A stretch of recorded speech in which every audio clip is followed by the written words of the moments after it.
You want to know the exact moment I realized my career was being stolen from under my nose? Tuesday morning, 7:23 a.m., standing in line at Murphy's Diner in downtown Atlanta, when my phone buzzed with a text that made my coffee taste like ash. Heard about Jessica getting the promotion. Guess being Brian's favorite pays off. Sorry, man. Tony, I stared at those words while the waitress asked if I wanted cream. Jessica Parker, 26 years old. Been at Phoenix Industrial Solutions for 11 months. Just got promoted to operations manager.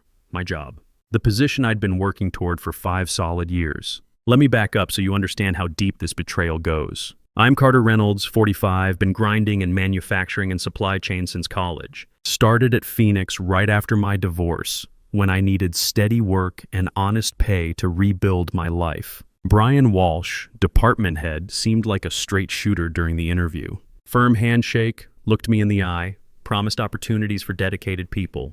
For 5 years, I believed every word. Worked 60-hour weeks, solved problems nobody else could touch, saved the company millions when our Texas supplier went bankrupt, and I found replacement parts at midnight from a contact in Ohio. Brian always had the same response: Carter, you're the backbone here. Your time will come. Your time will come. Heard that phrase so many times it became torture. Jessica arrived last winter, fresh MBA from Georgia Tech, 0 real experience. Nice enough girl? Asked smart questions, seemed eager to learn. I actually enjoyed training her, showing her how our systems worked, explaining the delicate process of moving industrial equipment across 3 states without breaking anything. What I missed was how quickly she started getting invited to meetings I wasn't included in. How Brian's door stayed open when she stopped by, but closed for everyone else. How she somehow knew about client problems before I did, despite me being senior operations. The promotion announcement came yesterday afternoon. Brian gathered the department, gave his speech about fresh perspectives and new energy. Jessica stood there glowing while I clapped like an idiot, each slap feeling like a punch to my gut. Now I'm sitting here with cold coffee, realizing 5 years of loyalty just got flushed. But here's what Brian and Jessica don't know. I've been watching these past few weeks, started noticing things that don't add up. Little details that make you wonder what's really going on behind closed doors. Time to find out exactly what kind of game they've been playing. The first red flag should have been obvious 3 weeks back. I walked into the break room and found Tony Martinez hunched over his phone, scrolling through what looked like photos. When he saw me coming, he quickly flipped the screen down. Tony's been at Phoenix longer than anyone except Brian himself. 42 years old, steady as concrete, never one for office drama. But that morning something was eating at him. Everything all right? I asked, pouring coffee from the perpetually burnt pot. Tony glanced around like he was checking for surveillance. Carter, you ever notice anything strange about Brian and Jessica? I set my mug down hard. Strange how? He shook his head fast. Nothing. Forget I mentioned it. But I didn't forget. Started paying real attention after that conversation. Last week I needed Brian's signature on emergency repair orders. His office was dark, but voices came from the conference room. Through the glass wall I saw Brian and Jessica bent over paperwork, sitting closer than any supervisor should with a new employee. Her hand touched his arm as she pointed to something on the page. Could have been innocent. Probably was. But combined with Tony's comment, it stuck. Then came the Chicago conference trip. Brian announced Jessica would accompany him to the Midwest Manufacturing Summit, the same conference I'd attended every year since joining Phoenix. This time, Brian said they needed fresh eyes on industry trends. Fresh eyes, right. When they returned, Jessica had insights about contract negotiations I'd never taught her. She referenced conversations with suppliers I didn't even know she'd met.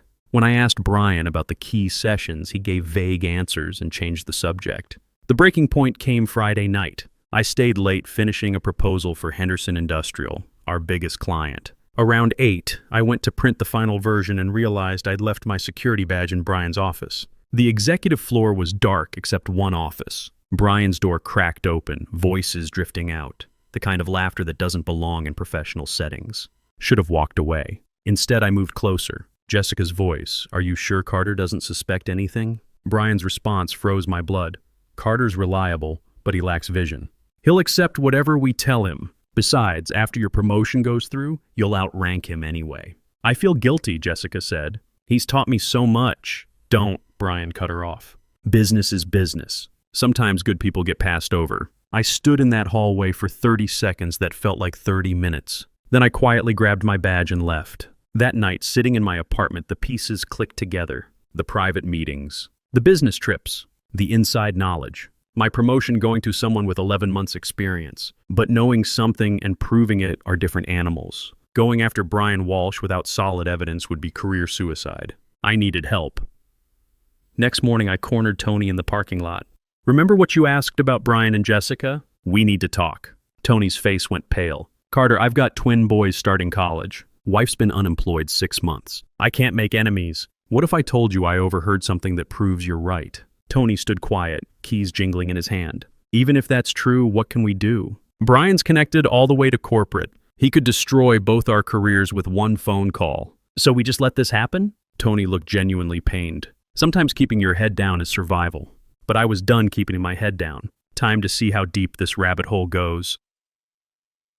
3 days after Jessica's promotion announcement, I made the biggest mistake of my professional life. Started with a photo Tony finally showed me. He pulled me aside after the monthly safety meeting, looking like a man carrying a guilty secret. I have to show you something, he whispered, glancing around the empty hallway. Took this at the Chicago conference. The photo on his phone was grainy, but clear enough. Brian and Jessica in the Palmer House hotel bar, leaning close over drinks, her hand resting on his forearm. Body language that screamed intimacy, not business. Jesus, Tony, how long have you known? Since Chicago. Couldn't sleep, went down for coffee around midnight, saw them coming back from dinner together. His voice cracked slightly. I wanted to tell you after the promotion, but my family situation, send me that photo. Carter number, if Brian finds out I took this, he won't. I just need proof of what we're dealing with. Tony hesitated, then forwarded the image. One grainy photo that confirmed months of suspicion. That night, I sat at my kitchen table staring at evidence of my stolen career. 5 years of loyalty, reduced to watching someone sleep their way into my position. The anger built slowly, like water heating toward boiling. I started typing an email. No plan, no strategy, just pure rage flowing through my fingers.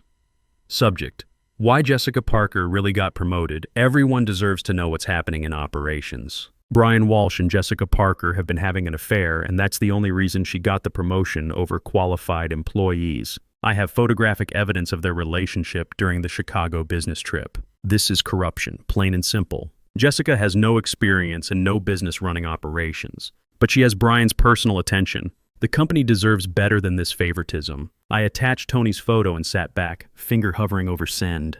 In my fury, I thought I was sending it to my personal Gmail to think it over. Muscle memory kicked in. I clicked the first contact that started with Carter, but it wasn't my personal account. It was the operations department distribution list.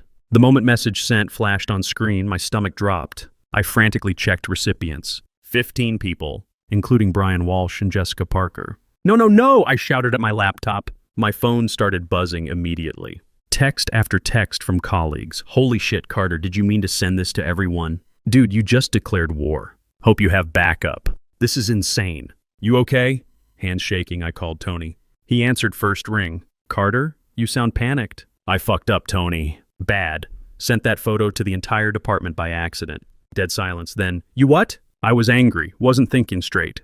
Meant to send it to myself, but hit wrong contact and, Christ almighty, Carter. You just destroyed both our careers! My name's on that photo file. Tony, I can explain to Brian that you didn't... Explain what?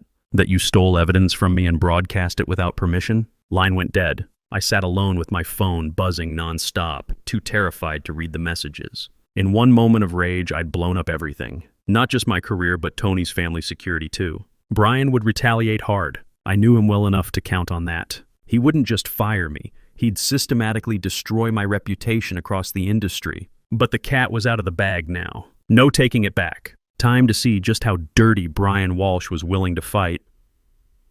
Brian's counterattack came faster than expected. Next morning, my badge wouldn't work. Security walked me straight to Brian's office, where he sat like a judge ready to deliver execution.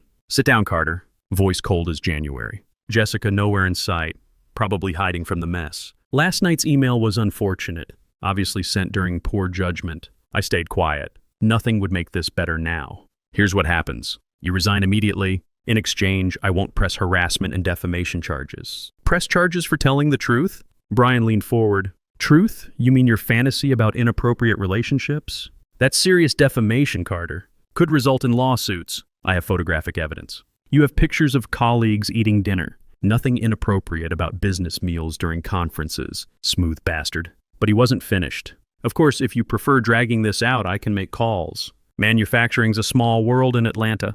Word travels about employees who make false accusations, can't handle workplace stress, lash out when passed over. Clear threat. Resign quietly or get blackballed industry-wide. I need time to think. End of business today. I left Phoenix knowing I was screwed either way. Resign and Brian controls the story. Fight and he destroys my reputation using his connections. But Brian made one mistake. He assumed I'd go quietly. Instead, I drove to Helen Rodriguez's office. Helen managed procurement for Henderson Industrial, our biggest client. I'd worked with her 3 years, saved her company millions through efficient logistics. If anyone would listen, it was Helen. "Carter," she said, surprised to see me. "Isn't Brian usually handling our account now?" "Helen, I need to ask something and I need honesty." "How's your experience been with Jessica Parker lately?" Her expression shifted. "Why do you ask?" "Because there are things you should know about what's happening at Phoenix."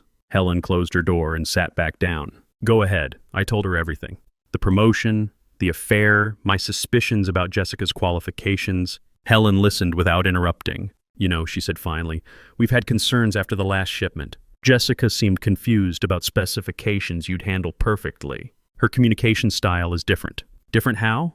"Less professional. Like she's unsure but trying to fake competence." Helen showed me her phone. An email thread where Jessica's responses to technical questions were vague, almost nonsensical. Generic corporate speak that didn't address actual issues. I was planning to call Brian next week. This contract's too important to risk on someone who doesn't understand our requirements. What if there was an alternative? Helen raised an eyebrow. "What kind of alternative?" "I'm leaving Phoenix. But other companies would value the relationship we've built." "Are you suggesting what I think?" "I'm suggesting good people shouldn't suffer because of bad management." Helen opened her laptop. "Stellar Dynamics has been pursuing our business for years. Their operations head, Patricia Coleman, called last week. She slid Patricia's contact information across the desk. Patricia's smart, experienced, ethical. If someone with your background and client relationships joined Stellar, it might be worth discussing vendor changes." I looked at the business card. Patricia Coleman, Vice President of Operations, Stellar Dynamics. "Helen, if Brian discovers you're considering this, Brian should have thought about that before putting an unqualified person on our account." "Business is business, Carter. Results matter more than office politics." I left Henderson Industrial with Patricia's number and something I hadn't felt in weeks: hope. But first, I had a resignation letter to write, and Brian would remember it. I spent that afternoon crafting my resignation letter. Not the groveling apology Brian expected, but something with teeth. "Dear Brian, after careful consideration, I hereby submit my resignation from Phoenix Industrial Solutions, effective in 2 weeks per company policy. Recent management decisions have made clear that my skills and experience are no longer valued here. Both the company and I will benefit from this transition. I will ensure all current projects are properly documented and transferred to appropriate personnel, assuming they have necessary qualifications. Best regards, Carter Reynolds, professional but pointed." Let him read between the lines. I delivered it personally at 4:30 p.m. Brian read it twice, jaw tightening. 2 weeks? Given yesterday's incident, immediate departure would be better for everyone. Company policy requires 2 weeks' notice. "Unless you're firing me for cause." Brian knew firing me outright would raise questions, especially after my email had circulated. "Better to let me resign and control the narrative." "Fine, 2 weeks. But you'll work directly under Jessica during transition. Ultimate humiliation. Training my replacement, the woman who'd slept her way into my position. Whatever you think is best." But I wasn't planning to spend 2 weeks as Brian's punching bag. That evening, I called Patricia Coleman. "Miss Coleman, this is Carter Reynolds from Phoenix Industrial. Helen Rodriguez suggested I contact you." "Carter, yes, Helen mentioned you might call. I've heard excellent things about your work." Patricia's voice was warm but professional, already a contrast to Brian's condescending tone. "I'm in a transition period with my current employer. Wondered if we might discuss opportunities at Stellar Dynamics." "Absolutely. Can you meet tomorrow morning?" "I'd love to discuss how your experience fits our operations team." 24 hours later, I sat in Stellar's downtown Atlanta offices. Clean, modern, with energy Phoenix had been lacking for years. Patricia was sharp, asked detailed questions about my background, actually listened to answers. "Your client retention record is impressive. Helen speaks highly of your problem-solving abilities. I believe in building relationships, not just processing orders." "That's exactly what we need." Our operations division has grown rapidly, but we've struggled maintaining personal touch with major accounts. We talked 90 minutes. At the end, Patricia made an offer that took my breath away. I'd like you as Director of Client Operations. Base salary 30% higher than Phoenix was paying, plus performance bonuses and full benefits. Most importantly, you'd have autonomy to run operations your way. 30% raise. Real authority. Respect from day one. When could I start? How about 2 weeks? That should give you time to finish at Phoenix. I shook Patricia's hand, feeling lighter than I had in months. But Patricia had one more surprise. Carter, I should mention, Henderson Industrial has been in preliminary discussions about switching vendors. Helen said those talks might accelerate if we had right operations leadership in place. Helen had already planted seeds. Phoenix was about to lose their biggest client, and Brian had no idea what was coming. Next morning at Phoenix, Jessica awkwardly tried asserting her new authority. Asked me to walk her through the Henderson account, taking notes on processes she should have learned months ago. This seems complicated. Are all our accounts this complex? Only the profitable ones. She missed the sarcasm. Maybe we can simplify these procedures? Make them more efficient? Sure, Jessica. You should definitely change systems that have been working perfectly for years. By Friday, word was spreading about my resignation. Some colleagues were supportive but quiet, afraid to associate with the troublemaker. Others avoided me entirely. But Greg Thompson from procurement pulled me aside after lunch. Carter, people are talking. About your email, about Jessica's promotion, about everything. What kind of talk? The kind that says you were right. Nobody wants to say it publicly, but we all see what's happening. The real war was just beginning. My last day at Phoenix should have been quiet. Clean out desk, shake hands, walk away with dignity. Instead, it became the day Brian Walsh showed his true colors and made the fatal mistake that destroyed him. I arrived at 8 to find my computer access revoked overnight. Not unusual for departing employees, but when I went to HR for temporary access to complete project handoffs, they said Brian had already handled the transition. Handled how? By dumping 5 years of client relationships and operational knowledge on Jessica's desk with zero documentation. Around noon, Helen Rodriguez called. Her voice was tight with frustration. Carter, what the hell is going on? Jessica just called saying she can't access Henderson account files. She doesn't know our delivery schedules, contact protocols, nothing. They cut my access this morning. Can't help with handoffs anymore. This is insane. We have 3 shipments in transit and critical deadlines next week. Jessica sounded like she was about to cry. Helen paused, then her voice hardened. You know what? This seals it. I'm calling Patricia Coleman this afternoon. Phoenix just proved they can't handle professional transitions. That evening, Greg Thompson texted me. Emergency meeting after work. Something big happened. We met at Murphy's Pub, far enough from Phoenix we wouldn't see colleagues. Greg looked agitated, constantly checking over his shoulder. Brian called an all-hands meeting this afternoon. Told everyone you were fired for spreading malicious rumors and compromising client relationships. Fired? I resigned. Not according to Brian's version. He said your email was part of unstable behavior pattern and Phoenix had to protect itself from false accusations. My blood pressure spiked. What else? He's telling people you stole client data when you left. That you violated non-compete agreements by talking to competitors. Basically painting you as corporate spy. That's complete bullshit. We know. But Brian's got people scared. He implied anyone supporting your conspiracy theories might face similar consequences. Greg showed me a company-wide email sent after the meeting. Following Carter Reynolds' termination for policy violations, Phoenix reminds all employees of confidentiality obligations. Any unauthorized communication with former employees regarding internal company matters may result in disciplinary action. Brian was trying to isolate me completely. Cut off information sources, poison my reputation, ensure no one would risk helping me. Greg, I need you to document everything. Brian's statements in the meeting, his email, witness accounts. If he's going to lie about what happened, we need proof of truth. Greg nodded grimly. Already on it. So are others. Brian pushed too hard today. People are starting to see through his act. Next morning brought more bad news. Patricia Coleman called while I was having coffee. Carter, I received concerning information yesterday. Call from Brian Walsh claiming you violated confidentiality agreements and might present legal risks for any company hiring you. My stomach dropped. Patricia, none of that's true. I believe you, but it creates complications. Our legal department wants to delay your start date pending verification of Brian's claims. How long? 2 weeks, maybe more? I'm sorry, Carter. Politics shouldn't interfere with business, but I have to protect Stellar from potential lawsuits. Brian had played his trump card perfectly. Even with a job lined up, he was sabotaging my transition.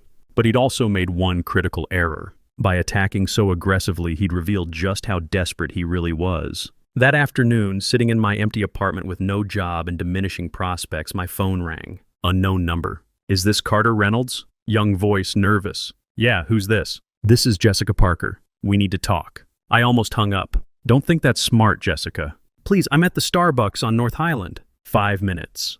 Against better judgment, I drove over. Jessica sat in corner booth looking miserable. Dark circles under her eyes, hair pulled back carelessly. The confident new manager was gone, replaced by someone who looked defeated. Thank you for coming, she said as I sat down. What do you want, Jessica? I want to apologize. And I want to tell you the truth about what really happened. She took a shaky breath. Brian told me the promotion was based on merit. Said I'd shown exceptional potential and that you were too set in your ways to handle new directions he wanted for operations. And you believed him? I wanted to believe him. The promotion, salary increase, respect. I'd never had anything like that before. Jessica stared at her untouched coffee. But after you left, everything fell apart. I can't handle the Henderson account. Don't understand half the procedures you developed. Brian keeps telling me to figure it out but won't provide support. So now you want my help?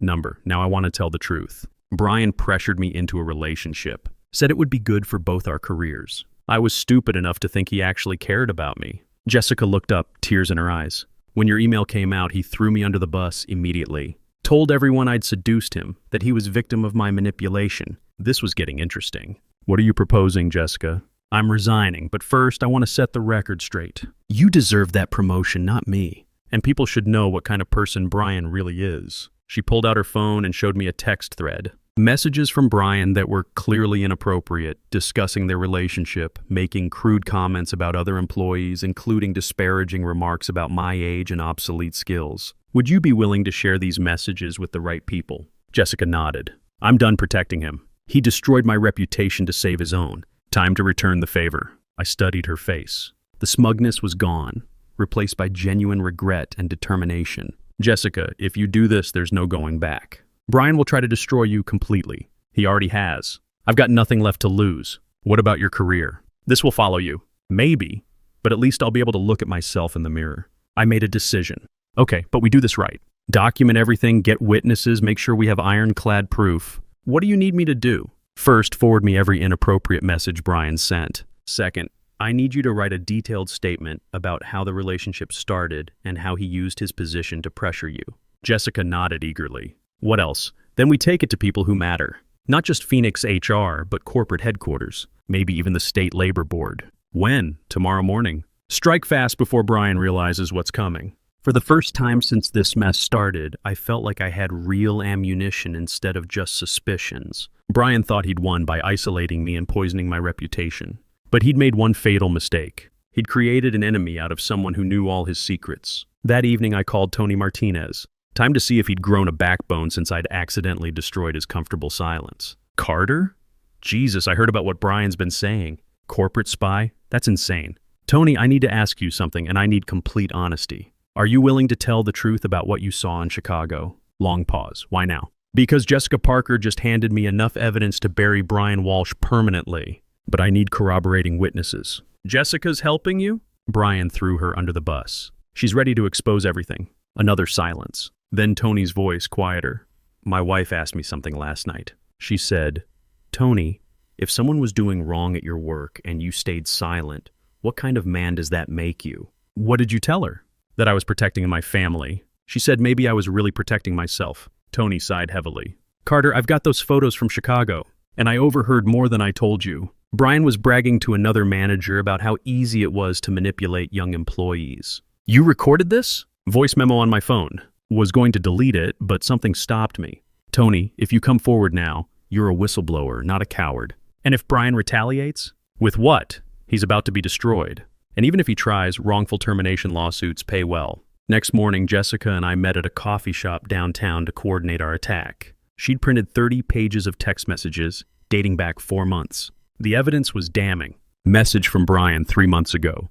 Don't worry about the promotion process. I've already decided. Just play along with the interviews. Another from last month. Carter's getting suspicious. We need to be more careful until after the announcement. Most damaging was Brian's response when Jessica expressed guilt. Good employees follow orders. Great employees know when to keep their mouths shut. Which one are you? These messages prove premeditation, I told Jessica. This wasn't a workplace romance that got out of hand. This was calculated corruption. Jessica nodded grimly. There's more. He made me sign a fake performance evaluation claiming I'd exceeded all targets. I knew it was false, but he said it was necessary for the promotion. Do you still have a copy? In my desk at home. Get it. We'll need documentation showing fraud in the promotion process. At 9 a.m., we walked into Phoenix's corporate headquarters in downtown Atlanta. Jessica had called ahead requesting an urgent meeting with the VP of Human Resources about misconduct in the operations department. Margaret Stevens, the VP, was a no-nonsense woman in her 50s. She listened without interruption as Jessica read a prepared statement detailing Brian's sexual harassment and abuse of power. These are serious allegations, Miss Parker. Do you have supporting evidence? Jessica slid the printed messages across the conference table. Margaret read through them, her expression growing darker with each page. Mr. Reynolds, what's your role in this complaint? I'm the employee who should have received the promotion that was fraudulently given to Ms. Parker. I'm also the victim of Mr. Walsh's retaliation campaign. I presented my documentation, the hostile work environment, Brian's defamatory statements to potential employers, his violation of company transition policies. We'll need to investigate these claims thoroughly, Margaret said. This could take several weeks. Ma'am, Jessica interjected, there's something else you should know. Mr. Walsh has been telling employees that anyone who supports Mr. Reynolds will face consequences. Several people are afraid to come forward. Margaret's face hardened. Is that a threat? It's witness intimidation. And it's happening right now. Margaret picked up her phone. Security? I need you to escort Brian Walsh from the building immediately. Tell him he's suspended pending investigation. She looked back at us. Ladies and gentlemen, Phoenix Industrial takes these allegations very seriously. Mr. Walsh will not be returning to work during our review. Through the conference room window, I watched security officers walking toward the elevator. Brian Walsh had no idea his world was about to collapse. The fallout was swift and brutal. Within hours of Brian's suspension, Phoenix was in crisis mode. Corporate investigators arrived from headquarters, interviewing employees about the hostile work environment and discriminatory practices. But victory came with a price I hadn't anticipated. That evening, my wife Sarah confronted me in our kitchen. Divorce papers spread across the table. Congratulations, Carter. You won. Brian's suspended, Jessica's gone, Phoenix is falling apart. Happy now? I looked around our half-empty apartment.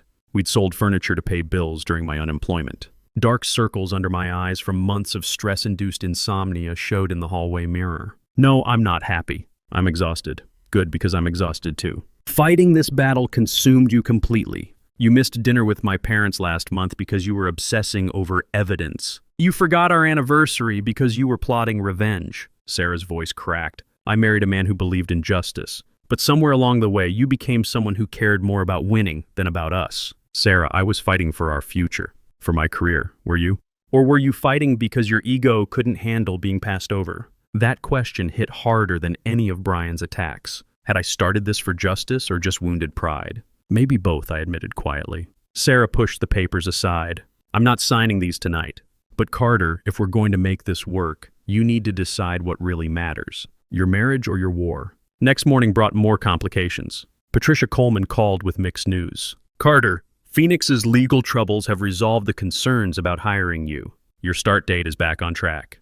That's great news. However, Henderson Industrial's contract transition has created some problems. 3 other Phoenix clients are also demanding to switch vendors immediately. We're looking at rapid expansion that might strain our resources. Strain how? 70-hour weeks for the next 6 months. Extensive travel to manage account transitions. Are you prepared for that level of commitment? I stared at the divorce papers on my kitchen table. Patricia, can I call you back? That afternoon, I met with Tony Martinez for coffee. He looked relieved but worried. Corporate cleared me of any wrongdoing, but they're restructuring the entire operations department. Half the staff might be laid off. What about you? They offered me a lateral transfer to the Memphis facility. Same pay, but Sarah would have to quit her job and kids would change schools. You taking it? Tony shrugged. Better than unemployment, but my family's paying the price for doing the right thing. Any regrets about exposing Brian? Number. About waiting so long to speak up? Definitely. I called Jessica that evening. She was staying with her parents in Savannah, trying to rebuild her professional reputation. How are you holding up? Better than expected. I'm taking some business courses, doing freelance consulting. Turns out there's life after corporate politics. Any word from Brian? He's threatening to sue me for defamation. His lawyer sent a nasty letter claiming I fabricated the text messages. Can he prove that? Doubt it. The phone records show everything. But legal threats are expensive, even when you're innocent. Jessica paused. Carter, do you ever wonder if we did the right thing? Not exposing Brian, that was definitely right. But the way we did it, the collateral damage to other people. She was talking about the Phoenix employees facing layoffs, the families disrupted by the corporate restructuring, the innocent people caught in our war. Every day, I admitted. Was there another way? Something less destructive? Maybe. But Brian forced our hand when he started retaliating. Sometimes there's no clean way to fight dirty people. 2 weeks later, Brian Walsh was officially terminated from Phoenix Industrial Solutions. The corporate investigation found evidence of sexual harassment, abuse of power, fraudulent promotion practices, and retaliation against whistleblowers. Phoenix's stock price dropped 12% on the news. 7 major clients canceled contracts. The company announced layoffs affecting 43 employees. I'd won the war, but victory tasted like ash when I counted the casualties. 6 months later, I stood in Stellar Dynamics' gleaming conference room, watching my team present plans for a major industrial project in Tennessee. Clean numbers, solid projections, honest work. For the first time in years, I felt like I truly belonged somewhere. My division had grown revenue by 40%. Former Phoenix clients sought us out. New ones signed on based on reputation alone. I was invited to speak at the National Manufacturing Conference about ethical leadership in operations management. But success came with scars. Sarah and I were in marriage counseling, slowly rebuilding trust I'd damaged during my obsession with revenge. Some burned bridges would never fully repair. I'd learned the hard way that fighting corruption doesn't make you immune to becoming consumed by it. On a Tuesday morning, I got an unexpected call. Brian Walsh's voice, subdued and unfamiliar. Carter, this is Brian. I know you probably don't want to hear from me. What do you want, Brian? I wanted to apologize and to tell you that you were right about everything. I stayed quiet, letting him talk. After Phoenix fired me, I spent months angry, blaming everyone else. Then my wife left me. My kids barely speak to me. Industry connections dried up completely. Brian's voice cracked slightly. I'm working at a small logistics company in Macon now. 40% pay cut, no authority, no respect. Every day I wake up knowing I destroyed my career because I couldn't keep my personal life separate from business decisions. Why are you telling me this? Because I realized something. You didn't destroy me, Carter. I destroyed myself. You just refused to be complicit in my corruption. Brian, I never wanted to hurt innocent people. The layoffs at Phoenix, the families affected by the restructuring, that's on me, not you. I created the situation that made exposure necessary. If I'd promoted you fairly, none of this would have happened. After he hung up, I sat quietly in my office, looking out at Atlanta's skyline. The anger I'd carried for months had finally burned out, replaced by something closer to understanding. That afternoon, I called Tony Martinez in Memphis. He'd adjusted well to his new position. Kids were thriving in their new schools. Jessica had started her own consulting firm in Savannah, specializing in ethical workplace practices. We'd all paid prices for standing up to corruption, but we'd also learned something valuable about the difference between justice and revenge. Justice seeks to correct wrongs and prevent future harm. Revenge seeks to inflict pain equivalent to what you've suffered. Sometimes they overlap, but they're not the same thing. Looking back, I realized the real victory wasn't Brian's destruction. It was proving that decent people don't have to accept corrupt systems. Sometimes you have to walk away from places that don't value you and find ones that do. Sarah was right about one thing. I'd started this fight because my ego couldn't handle being passed over. But somewhere along the way, it became about something bigger, about the principle that merit should matter more than manipulation.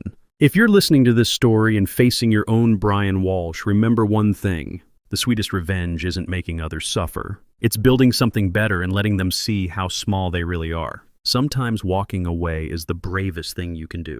And sometimes it's the only way to win. They say just forget. Move on like it's easy. But forgetting you feels like remembering someone I've never seen. I've been trying to erase you from the places in my mind, but the harder that I fight it, the more you're hard to leave behind. Every memory keeps slipping through the cracks I try to close, like a face I should remember, but somehow never know. Forgetting you feels impossible, like chasing something I can't hold, like trying to remember someone that I've never even known. I keep reaching through the silence for a past I can't undo, 'cause letting go of what we had feels like losing something true. Every moment turns to fragments, every thought just fades to blue, like I'm searching for a feeling that still only leads to you. Forgetting you feels impossible, like chasing something I can't hold, like trying to remember someone that I've never even known. I keep reaching through the silence for a past I can't undo, 'cause letting go of what we had feels like losing something true.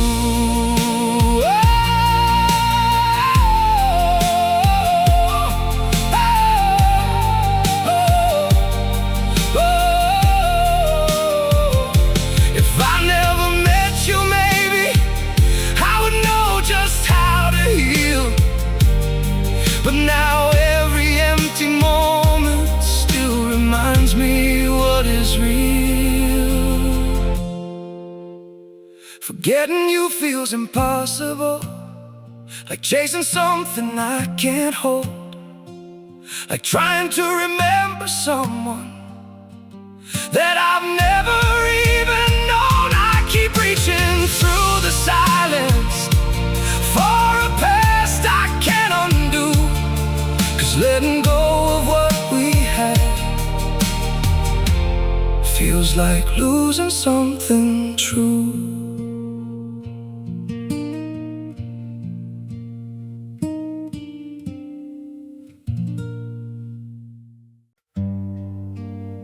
Some days feel off, like I'm standing but still falling. A little pain, a little tired, and no one to tell it all to. There are days that feel unsteady, like I'm drifting out of place. Every step just feels so heavy, with a smile I have to fake. A little hurt I keep inside me, a little weight I always hide, and 1,000 quiet worries I've been holding deep inside. There's no one here to tell it to, no one who would understand. So I carry all these feelings like they're slipping through my hands. A little broken, little lost, trying hard to just get through. All these nights I stay awake with everything I never say to you. I keep walking through the silence like it's all I've ever known. Every crowded room reminds me how it feels to be alone. There's no one here to tell it to, no one who would understand. So I carry all these feelings like they're slipping through my hands. A little broken, little lost, trying hard to just get through. All these nights I stay awake with everything I never say to you.